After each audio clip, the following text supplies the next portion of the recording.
பூஜ்யாய ராகவேந்திராய சத்யதர்மரதாய ச பஜதாம் கல்பவ்ருக்ஷாய நமதாம் காமதேனுவே கிருஷ்ணாய வாசுதேவாய தேவகி நந்தனாய ச நந்தகோபகுமாராய கோவிந்தாய நமோ நமः.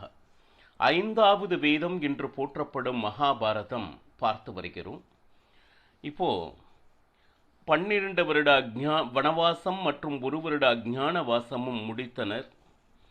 தங்களுக்கு வேண்டிய ராஜ்யத்தை திரும்ப பெறுவதற்கு திருபதன் மூலமாக ஒரு வயதான பிராமணரை அனுப்பி வைத்தனர்.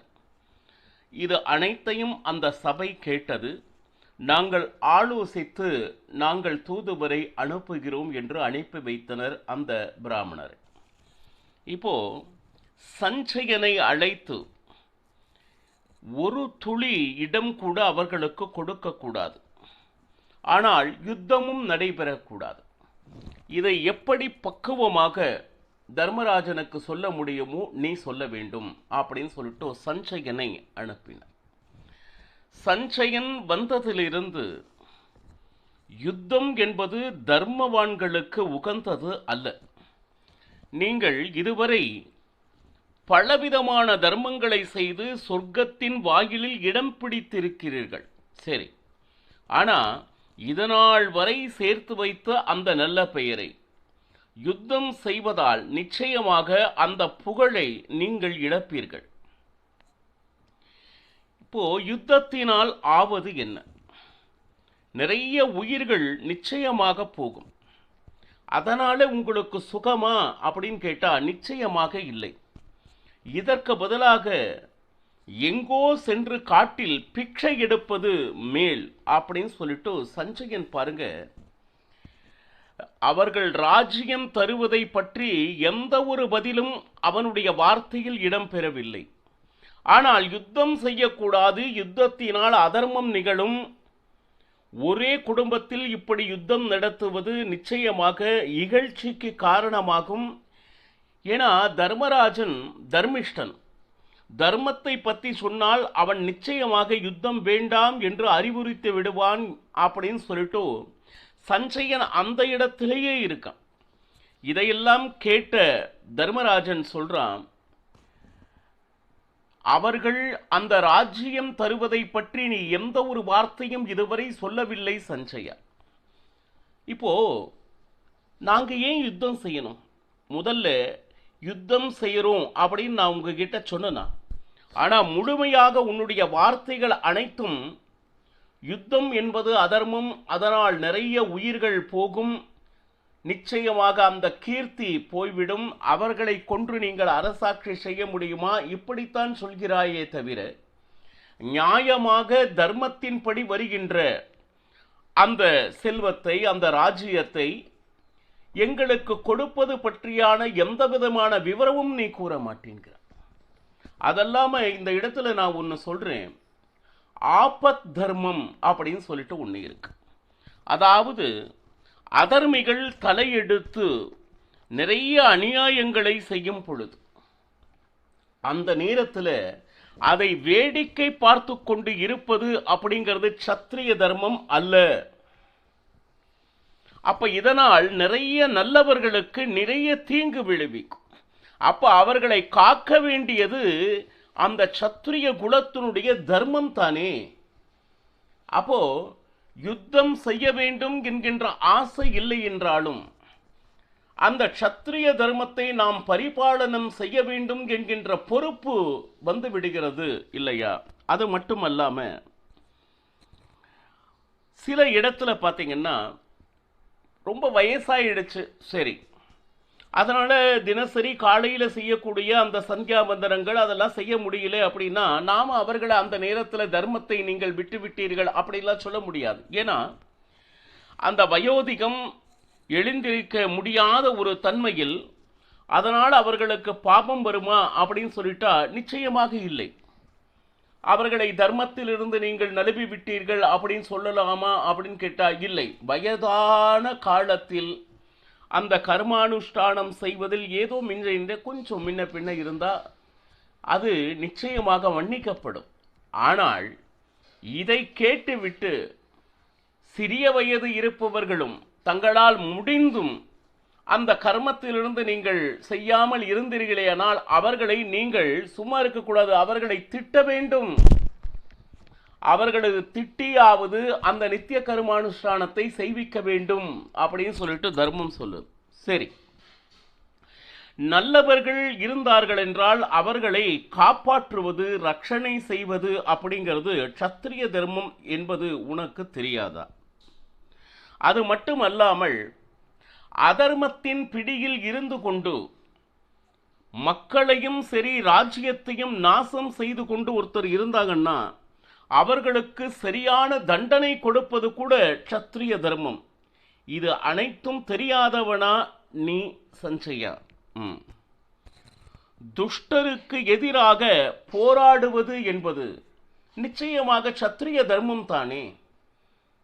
இந்த சத்திரிய தர்மத்தில் இதெல்லாம் இருக்கு அப்படிங்கிற ஒரு விஷயம் உனக்கு தெரியாதா? அப்புறம் போர் புரிவது பற்றி அதர்மம் அப்படின்னு சொல்லிட்டு நீ நிறைய சொல்லிட்டு இருக்கிய.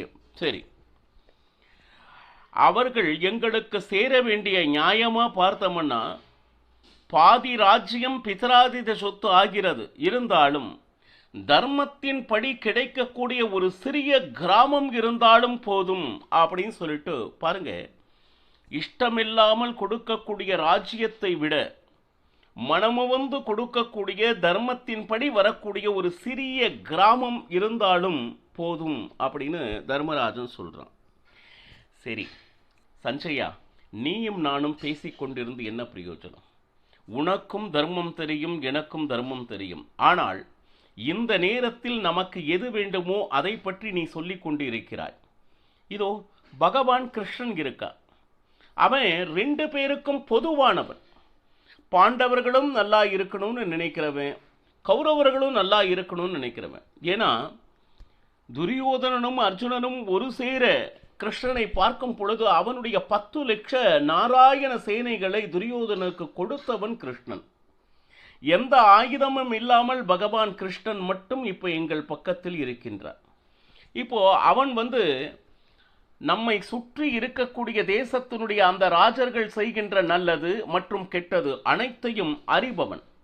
அவன் தர்மம் அப்படிங்கிறது சாஸ்திரத்தை எழுதுபவன், நியமிப்பவன். அப்போ எது சிறந்தது, எது தப்பு? அப்போ நாம 2 பேரும் பகவான் ஸ்ரீ கிருஷ்ணன் என்ன சொல்கிறாரோ, இப்போ கிருஷ்ணன் இதையெல்லாம் பார்த்துட்டு இருக்கான்.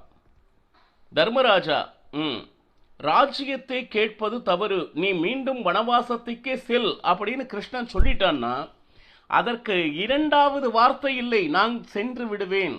அது பகவான் சொன்னால் நிச்சயமாக.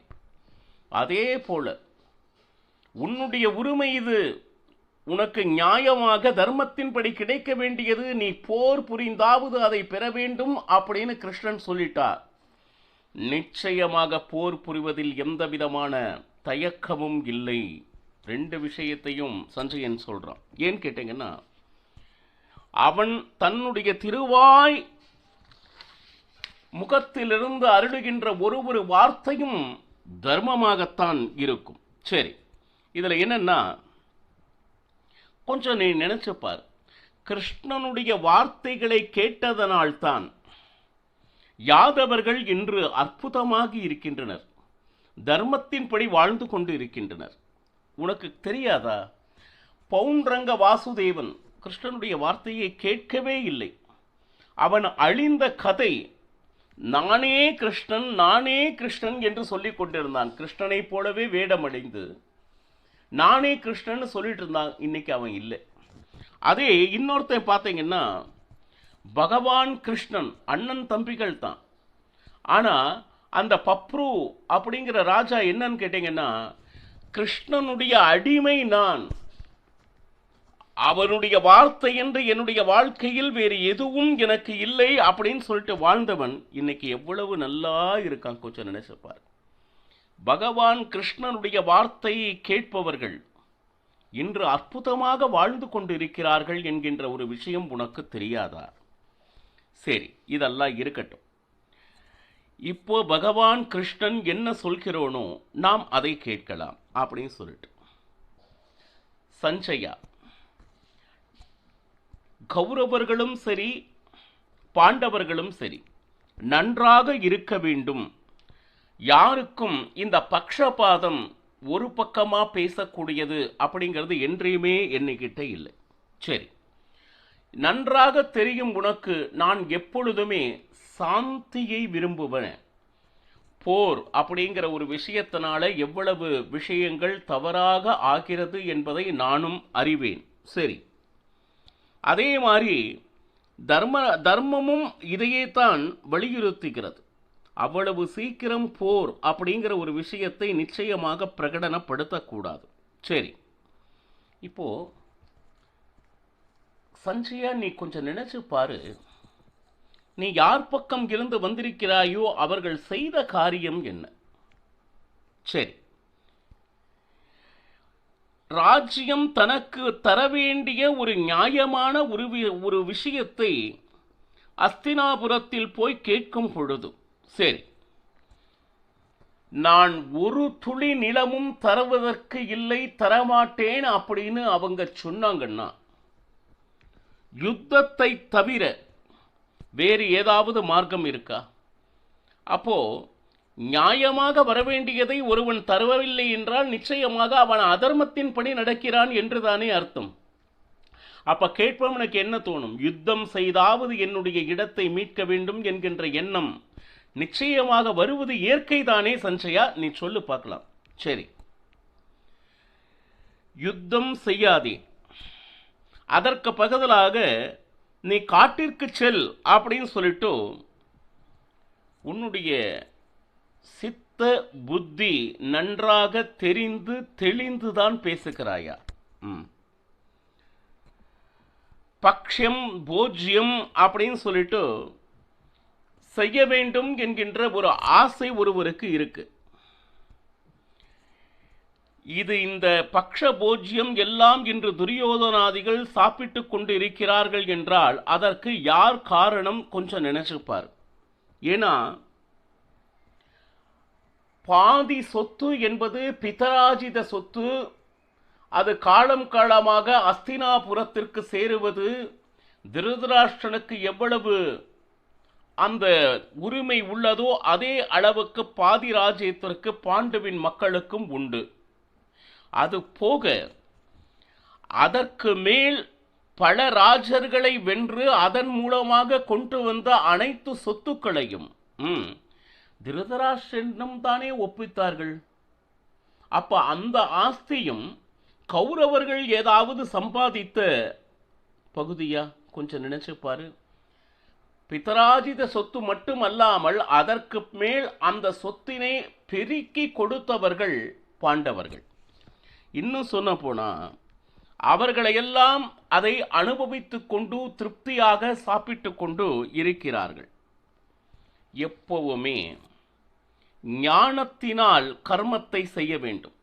அதாவது எது சரி எது தவறு என்பதை தெரிந்து அதற்கு உண்டாய கர்ம ஆச்சரணையை நாம் செய்ய வேண்டும். கொஞ்சம் நினைச்சு பாருங்க. அவன் மனசுல என்ன நினைச்சிட்டு இருக்கான்? யுத்தம் செய்ய வேண்டும் அப்படிங்கிற எண்ணமே அவனுடைய உள் இருக்கிறது. பாருங்க, நிறைய பாடங்கள் ஞானத்திற்காக கேட்கிறோம். ஆனால் கேட்டால் போருமா அப்படின்னு கேட்டா நிறைய பண்டிதர்கள் நிறைய நல்ல விஷயங்களை கூறுவாங்க. சரியா? ஞானம் கொடுப்பதற்காக. ரைட். பண்டிதர் மூலமாக அந்த உபதேசங்களை எல்லாம் கேட்டால் போருமா? ஒரு சில நிறைய புஸ்தகங்கள் இருக்கும். சரி, ஞானத்தை பெருக்கிக் கொள்வதற்காக. சரி, அதை படித்தால் போதுமா? இல்லை.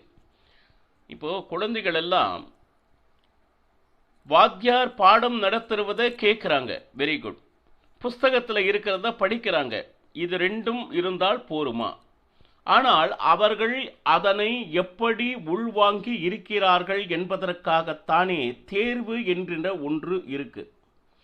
அந்த தேர்வில் நீங்கள் எழுதும் பொழுது, அதாவது ஞானம் படைத்தால் மட்டும் போராது, அந்த ஞானத்தை வைத்துக்கொண்டு அந்த கர்மம் என்கின்ற தேர்வினை மாணவர்களும் சரி இந்த நாட்டில் உள்ள பிரஜைகளும் சரி ஒவ்வொருவரும் அந்த கர்மங்களை செய்துதான் ஆக வேண்டும். இப்போ ரொம்ப தாகமாக இருக்கு, அதற்கு நீர் குடித்தால் நிச்சயமாக அந்த தாகம் போகும் என்பது ஞானம். ஞானம் இருக்கு, அதனால தாகம் போய்விடுமா அப்படின்னு கேட்டா நிச்சயமாக இல்லை. எங்கு நீர் இருக்கிறதோ அங்கு சென்று அதனை பருகும் பொழுதுதானே அந்த தாகம் என்பது தீர்கிறது. ஞானம் மட்டும் இருந்தால் போருமா? அந்த ஞானத்தை வைத்துக்கொண்டு கர்மங்களை யார் ஒருவர் அனுஷ்டிக்கிறார்களோ அவர்களுக்குத்தானே பலன் கொடுக்கிறது. அதாவது நிறைய கிருஷ்ணனுடைய வார்த்தைகள் ஆரம்பித்து விட்டது இல்லையா? இதுவரையிலும் சஞ்சயனும் தர்மராஜனும் பேசிக்கொண்டிருக்கிறார்கள்.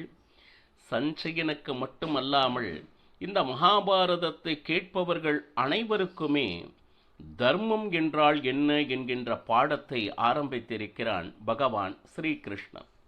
அவனுடைய வார்த்தைகள் நாளையும் தொடரும். சர்வம் ஸ்ரீகிருஷ்ணார்ப்பணமஸ்து. ஹரே ஸ்ரீனிவாசா.